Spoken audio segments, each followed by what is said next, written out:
This is Coach's Corner. Welcome, Commodore fans, to Coach's Corner, a production of Gulf Coast State College and the digital media program here at the college. Today, Coach Gold and I are going to talk about two impressive wins on the road in a tough place to play against a nationally ranked team. And then we're going to talk about another national ranked team that you're going to play this coming week. And we have a special treat. We have a little highlight of a special part of the game. So, Lady Commodores traveled up to Walter State. Walter State ranked number 5th in the country. Played deep into the national tournament last year, a great program. And as we talked about a little bit, Coach, last week, normally folks open with a little easier game than a 5th ranked team in the country. So, but Lady Commodores went up and defeated Walter State. 59-58, and in just a few minutes we'll show you the Commodore fans the highlight of that. So what was it like, Coach? Well, it was a long bus ride to start, and it was a good trip. It's just long, and we played probably about normal for a first game. Lots of mistakes, lots of great effort, played hard, but we just were kind of scattered, lots of turnovers, so we didn't execute very well until the last 3.6 seconds, and we executed perfectly. So for the whole game, we were really playing hard. We just couldn't get anything done, and we couldn't produce. We didn't shoot the ball well. We didn't execute our offenses very well, but we were real nervous, and it was a long trip. So, just to walk away with any kind of win was pretty special for us. So I'm real happy for our young ladies. And if you look at the first quarter, it was 9-7. Lady Commodores up by 2. But to score 9 points in a quarter for Lady Commodores is... It was a little ugly. So, it was a little ugly. That or great defenses being played? Well, both of us played good defense. Our kids really stuck to them, and I didn't think we'd be able to sustain it, and we didn't. But the effort at the beginning of the game was tremendous by both teams. Both nervous, both home games for opening games for the season. So defensively, I thought both teams played very well, and it took both teams out of their offense, and it didn't take much to take us out of ours. We kind of helped ourselves in that category, but.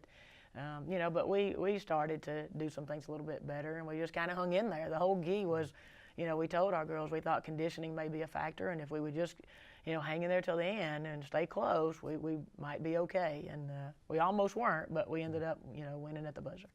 And then look at the second quarter, Walter State 13, Lady Commodores 8. So it was 17-20 Walter State at halftime. Yeah. And I've always said you've had that magic wand you wave when you go in at halftime, because Lady Commodores come out and play a little different the second half. And then it was, then all of a sudden, Lady Commodores scored 24 points in the third quarter. Yeah, we settled down. It was just a matter of that first game, and we settled down, played a pretty good third quarter, and executed a little bit better. And most of all, just settling nerves. We were, we only had one returning starter for that game, and she was, to put that pressure on her. People don't realize you can be a great player as a freshman, but if you're the role player and not the go-to player, when those roles change, it really changes how you see the game and the pressure that's put on you, and we just kind of struggled with that. But, like you say, the third quarter was good for us. It played well, 24-21, and then in the fourth quarter won 18-17. And so that's taken, let's look at the clip. If you're listening to this program on radio, you need to go and find this program on television, because this is about as well as it could be. Coach Coble calls a timeout, draws up the play, down by 1 at this point, and with 3.6 seconds on the clock. So describe what's going on, Coach. Well, they had just hit 1 out of 2 free throws, and we called the time. We had 1 timeout left, so we called the timeout, which allows you to advance the ball where you see where we're getting it right now. And this is a play that we run all the time. We just had to get the right people in the right positions. And Taylor was hot. She had over 20 points for the game, so we knew we had to get it in her hands. And we told her, it probably won't be a foul call, so you're going to have to score.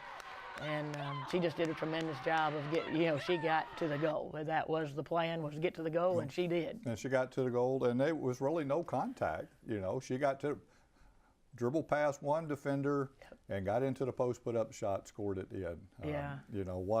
What a great play for the Lady Commodores to defeat the 5th-ranked team in the country on opening night. Yeah. Also, we need to remind Lady Commodore fans, without Amanda Pascal and without Raven Fox. Yeah. 2 players that played well for the Lady Commodores last year, so you open 2 players down and still come out of there with a play. Yeah, it was a great win for us, and it was exciting. That was good for us. You know, it was tough to handle all the elements, the drive, the first game jitters, the lack of experience, the lack of veteran play, the lack of that leader who kind of gives us that swagger or that boldness, and to come away with any kind of victory was outstanding. And of course, to win it at the buzzer was pretty special, and Taylor Emery needed that. She had a good game. She did shoot the ball well, and she had a good game, and she needed that for confidence. So it was a great play. And scored 22 for the night, 9 of 18 from the floor. There's a lot of things, 2 of 6, 2 of 4. Those were her numbers. So, like I said, a great start for Taylor. Taylor, we're going to depend on her a lot. And then we went to Lasagna Edwards, scored 13 for us. Last year, come off the bench, play for the Lady Commodores, and it's getting better and better and better. And Herman and I, at the end of the season, we're going, wow, she's getting better and better and better. She's fun to watch. She's athletic. She's long. She's quick. Yeah, Lasagna's a great athlete. I thought Lasagna had a good weekend for somebody who, like you say, came out off the bench last year and was high motor. This year now we need high motor and production, and so the roles are changing for some of these young ladies. And the first 2 games we handled it probably about as well as somebody can. To be on the road and such a long trip, we probably handled it as well as we possibly could.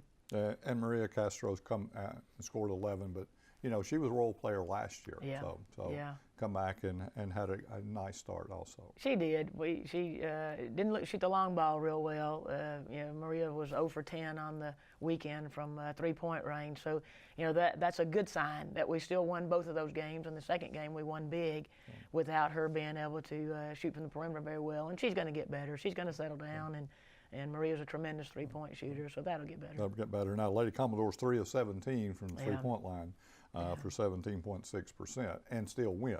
Says a lot. And you talked briefly earlier about 21 turnovers for the night, but playing a 5th-ranked team in the country on the road after a long bus ride. Those were probably a lot of unforced turnovers too. It's just us playing a little bit out of control and not being able to settle down, but that'll get better too. We've had teams that made it to the national championship game and averaged 24 turnovers for the first 10 or 12 games, but I don't think this particular team can average 24 a game or 22 a game and still win ball games, but we're going to have to change the numbers in that category. Now, you played again the second night and won 84-47. Pretty impressive win. At halftime, it was 39-23. You won all 4 quarters, 17-15, 22-8, 28-25, 16. So what do you got to say about this game, Coach? Well, the first quarter was a little bit sloppy, and it only had a 2-point. We couldn't get in the running game, and then eventually we made some stops, some defensive stops, got out in the running game, looked good, and had various scores. They had some diversity. Shayla Bennett hit some threes that night, and Jaleel Dunlap was good in the running game, and she had struggled the first night. So our running game looked much better. But, we've got a lot of work to do. But to come home and have that long trip out of the way, I dreaded that trip. And it's over, and we're home, and we're safe. And now we got to move on to the next game, which is going to be a tough one. So now, in this particular game, you had, I think, 9 players that got double-digit playing time. So that's also a nice thing to be able to get. A lot of players, a lot of minutes early in the season. Yeah, everybody played, so that was nice to be able to clear the bench and get a little bit of minutes for everybody. That was just a great team win. Those are always good when everybody gets to be a part of it. So now, we talked a little bit about it. So you would think you took on the 5th-ranked team, and then had a little easier game the next night. But then you're going to come home this Friday and have Ben Sims here, which is ranked 21st. And they're probably a little better than that. That ranking, that'll change on December the 5th, I'm sure, and especially if they come in here Friday night and get us. But Harry Meeks is a tremendous coach. His kids are always fundamental, and then he's got some athleticism that always goes with that fundamental play, and they just do all the little details right. So we got to regroup and forget about these last 2 and move on to the next one, which will be a tremendous challenge for us. I agree with you, Coach. I think Ben Sims is ranked a little low. Yeah. Because that is Most of this is from last year. You know, us being ranked so high is from last year. True. So on December the 5th, a new ranking will come out, and we'll see a lot of changes in that poll. Hopefully ours won't change, but there'll be a lot of changes. And Vincennes is a better quality team than number 21 ranking. They're getting some tremendous scouting reports of being a tremendous team this year. So and you will host them Friday night, 5 o'clock in the Billy Harrison Fieldhouse. Yes. So that will be a great game for the Lady Commodore fans to come out and support. It's a little different this weekend. Then Saturday, Florida Southwestern and Vincennes play each other. Yes. And then they will play at 5 o'clock. And then on Sunday, the Lady Commodores will play Florida Southwestern at 11 a.m. Yeah, we had a team drop out, so that changed that whole classic for us. So if people wonder the times are a little bit crazy, we're having to accommodate Florida Southwestern getting back on the road on Sunday. They agreed to change their days for us, so we thank them for that. So that's why our times are a little bit weird and why we're not playing a game on Saturday. It was originally planned for Friday, Saturday, but we had a team back out just a few weeks ago, so we had to rearrange the schedule. So that explains that. Now, what do we know about Florida Southwestern, Coach? We've played them in a scrimmage, and she's got about 18 players on the roster, and that's Christy Ward that was at Jacksonville. Now they've built a new program, so she spent all last year recruiting. Tremendous coach. They've got some size and they've got some nice shooters. So that game will be tough. I'm trying to just think about Vincennes for the moment, and we'll have all day Saturday to try to figure out what to do with Florida Southwestern. But always, well coached team. Christy Ward is outstanding. So those are two great games coming up this weekend. Lady Commodores will play on Friday at 5, and then they'll play on Sunday at 11. So come out and support the Lady Commodores. Let's talk a little. Friday at 5 will be a military appreciation night. So those with military IDs will get in the game free, and we will be recognizing them before the game. And so we would invite all military people to come to that game Friday night. And then also this Wednesday, we have have 6 Lady Commodores signing. We do, early signing. That was great. Amanda Pascal is committed to Kentucky. Fatou Dion is committed to Purdue. Shaterick O'Neal has committed to Troy. Raven Fox has committed to Syracuse. Lasagna Edwards has committed to Middle Tennessee State. And I'm trying to think, seems like there's one more. I'll have to figure that one out. So Wednesday. And then Jeremy Harris is signing on the men's team. On the men's team. So that's Wednesday at 11. Wednesday at 2:30 p.m. in the lobby of the gym. Okay, in the lobby. So come out and support that. A couple things around the conference. Chipola had a nice win over Trinity Valley, 78-7. Yeah, they did. That's good for our conference, good for our region, and probably bad for us in our conference that Chipola jumped out there and knocked off a tremendous team. They had a lot of returners. And I just thought about the last person. Maria Castro is committed to Oklahoma State. Okay.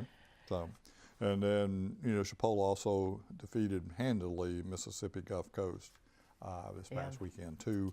Northwest Florida dropped the game.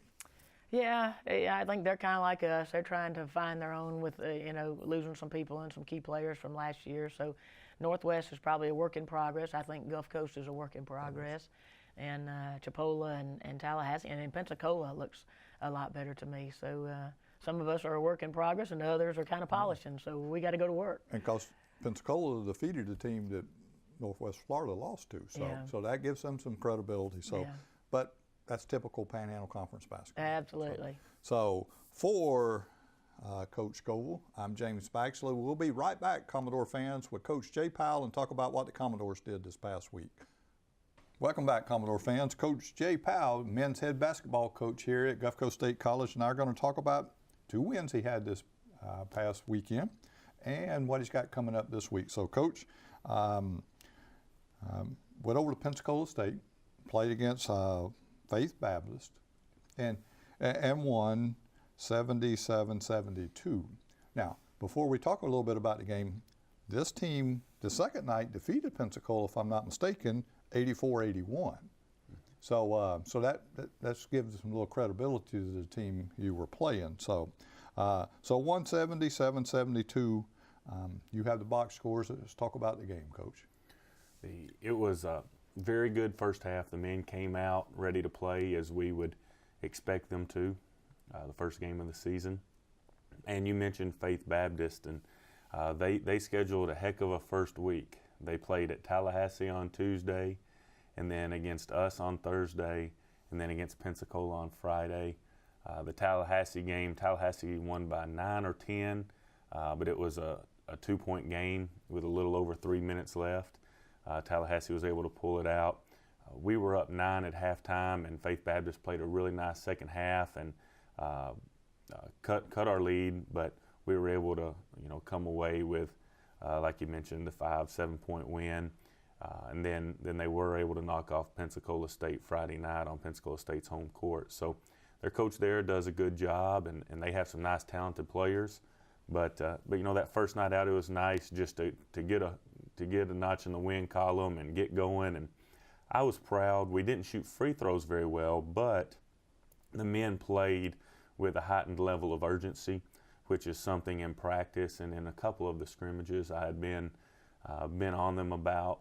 You've got to play like every single possession matters, like it's the last possession of games you've played your whole life. So it was a good first night out, and the men did a good job, and the men deserved the win that they got.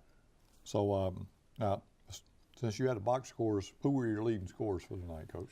Yeah, that night we were led by Jeremy Harris with 18 points. Van Johnson had 13. Both of those men stepped up in the second half and made some nice plays for us, as we would expect sophomores to make. So they did a good job.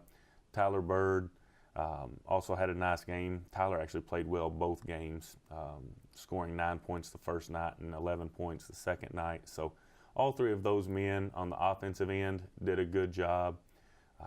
Defensively, we did well, and also when our man-to-man started kind of not being as focused as it should, on our first night we switched and played some zone late in the game, and the guys came up with some big stops in our zone defense. So I was proud of that too, because I've always been hesitant early in the season before we really get where we're supposed to be down in different situations on the defensive end when we're in zone. The men stepped up and did a nice job. So some very bright spots. It would have been nice to win by 25-30 in those first couple games, but we played too good of teams for that at the end of the day, and so we were able to come out with wins. So how did some of the local players play for you that night, Coach? Josh Wade was in the game towards the end when we went zone, and he did a great job communicating and making sure he and the other men were where they were supposed to be in their coverages. So Josh had a nice game. Cody Johnson had a big dunk in the first half, and Cody actually started the game for us. Christian Shorter gave us a few good minutes, so I was proud of him as well. So all three of those guys did a nice job. David Jones, DJ Jones, we've decided to go with the red shirt route for him, so he's going to take the year. He was a young senior in high school, so he's a young freshman, and he's going to be in the weight room. He's going to work on his body just to make sure that when he does step on the court next year that he's going to be rip-roaring ready to go. But all three of those men contributed and did a nice job for us. So come out there with a victory. And then on Friday, you defeated Santa Fe College 77-69. Santa Fe always has a good team. Coach Mowry, I think we mentioned last week, has several years of Division I experience as a college basketball coach, a few years there at the University of Central Florida in Orlando. So they've always got good teams. Their institution seems to look at things a lot like we do. They place a high importance on academics and character. And so I have a lot of respect for Coach Mowry and Santa Fe's program. We've had some very good battles with them over the years. And we were able to really finish the first half really strong. And we built up, I think, an 11-point lead, and they played their tail ends off, Santa Fe did, in the second half to make it really tight. We knew the game would be a battle because Santa Fe missed a three-pointer at the buzzer at the end of the game that would have put them ahead to win the game against Pensacola on Thursday. So we knew it would be neck and neck, but the men were able to really step up and finish the game strong when it got into overtime, and just did a nice job to really, once overtime started, I think we started on a 7-1 first, maybe minute and a half of overtime, kind of set the stage like, no, Gulf Coast has got this. We're going to win this game. So, and it was good to have a overtime game early in the season because, you may have some more of them this year.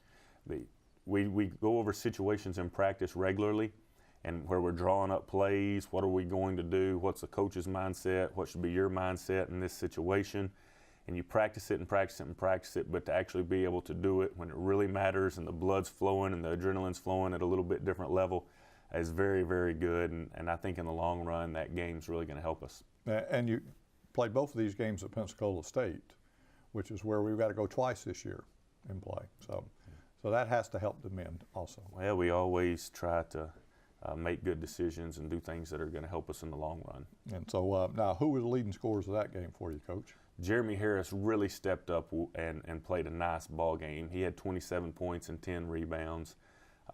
In the overtime, he had five points very quickly. Tyler Bird, I mentioned earlier, he had 11 points and just made some nice plays. When overtime started, Santa Fe had a little bit of momentum, and Tyler came out first possession. We were patient in our motion offense, which is something we've been stressing in practice, but did not do that good a job of. And we got 3 attacks, and on the third attack, Jeremy got in the middle of the paint, and Tyler came out of the weak side corner, popping up to the wing, was wide open, and Tyler knocked down a big shot that kind of set the tone. You coach, you know how it goes. Yeah. And overtime, in that brief period that you have to win a game, you need to set the tone early, and so Tyler stepped up, knocked that shot down, did a nice job. Dyshane Murphy had a nice game for us. Van Johnson was in double digits again for the second night. So all of those men, and then Will Robinson, I'll mention him because after the first night, he was a little down. He did not play well at all. And I told him, I said, Will, if it's any consolation for you, and Jeremy Harris was standing right next to him. Jeremy's a preseason All-American this year, and his first game of the year as a freshman was absolutely horrendous. And Jeremy laughed and said, Coach, was I that bad? And I said, Jeremy, you might have been worse first game of the season last year. And they both laughed. And Will came back and had 10 points and 6 rebounds on the second night and responded well to to the first game not going the way he wanted it to go. So I was proud of Will as well. And so then it looks like you're going to travel this Friday and Saturday up to Barnesville, Georgia, and play Atlanta Metro. Atlanta Metro lost to Tallahassee 72-62. So what do we know about Atlanta Metro? Coach Jackson was able to get over there Saturday to watch that game. They're very athletic. They have 3 guards that are as good as our guards, very talented. Of course, they're right there in the Atlanta metro area. So they have some good talent right there. They'll play a lot of man-to-man in the half court, and they'll play some 1-3-1 defense in the half court, which we did not go against last weekend, and we do not regularly practice against. So we're aware of that, and we'll try to make sure that the men are prepared Friday night for their zone defense, their man-to-man defense, and that hopefully we'll shoot the ball well there because Gordon's gym is nice. Their campus is beautiful like ours, but the depth perception is a little different because the walls on the baseline are much further away from the goal than usual. So hopefully we'll get there early Friday and get adjusted and get some shots up and play really well. So, and then on Saturday you'll play Gordon State on their floor. Tough game. They have 2 men that are being recruited at the mid-level of Division I. One's 6'7", and the other one is 6'10". So we're going to have to be ready. Our post guys are going to have to step up this week and improve rapidly. They didn't play poorly, but they didn't play near as well as I think their talent level should allow them to play. So our bigs are going to have to step up by Saturday and help us win that game. Their guards are quick, but we will do some things hopefully to keep their guards from getting the ball to their big guys inside. Now, that's a road game, so you're going to travel up Friday and play that night? Yes, you try to put your men in the best situation to win, and it is on the bus, maybe a 5-hour trip Friday morning, but we just have to be good stewards of the whole situation, and that just turns out to be what's best for us to do. So you're going to do that. Now, I understand this Wednesday at 2:30, Jeremy Harris is signing? That's right. Jeremy will sign with the University of Buffalo. They won the Mid-America Conference. Jeremy's probably making a wise decision. He had ACC and Big 12 schools talking to him, a Big East school talking to him, recruiting him a little bit, but he's very comfortable. and confident that he'll be a very good player there for them, and the coaches did a good job building a good relationship with him and his mother, and so he'll go there. The only thing I made sure, I said, you need to make sure you understand how cold it is in Buffalo, New York, compared to Greensboro, North Carolina, much less Panama City, Florida. But he's excited, and so we'll take a few minutes out of our day Wednesday to celebrate with him. So 6 Lady Commodores will be signing also at the same time in the lobby of the gym. Mm-hmm. In the lobby of the gym, I'm sure the public's welcome to come out and celebrate. We've had a lot of success. The women have too. I think the numbers in the mid to high 40s now over the 9 years I've been here of men going on to 4-year schools. So this just looks like it'll be another year for that to continue. Now, how did the rest of the panel conference teams do this past weekend? Tallahassee won Tuesday against Faith Baptist and won both of their games. You mentioned the Atlanta Metro game. This weekend, Pensacola State started 1-1, Chipola started 1-1, and Northwest Florida State started 2-0 like we did. So a good start for the Commodores this season. Mm-hmm. So 2 big games coming up. Fundraising. Can folks still donate to the Commodores? Of course. We always are very happy to accept donations to our program and to the department as a whole. On Saturday morning when Coach Jackson went to Tallahassee to scout, I went and was able to have lunch with a booster that was able to assist us and help us out. And it just means a lot when as coaches and as a college we're putting resources and time and effort into something, when people recognize that and want to help us sustain our success at a high level. And it's a worthy cause because we're very careful to make sure that anything that people donate to us, that we make sure it goes to help the young men and the young women of our department. And right now we have up on the screen, they can go on the website, donate electronically, and help the Commodores raise some money for this season. So for Coach Jay Powell, I'm James Spaxley. Thanks for watching, Commodore fans, and we'll see you next time on the Commodore Sports Network. This has been Coach's Corner with your host, James Baxley.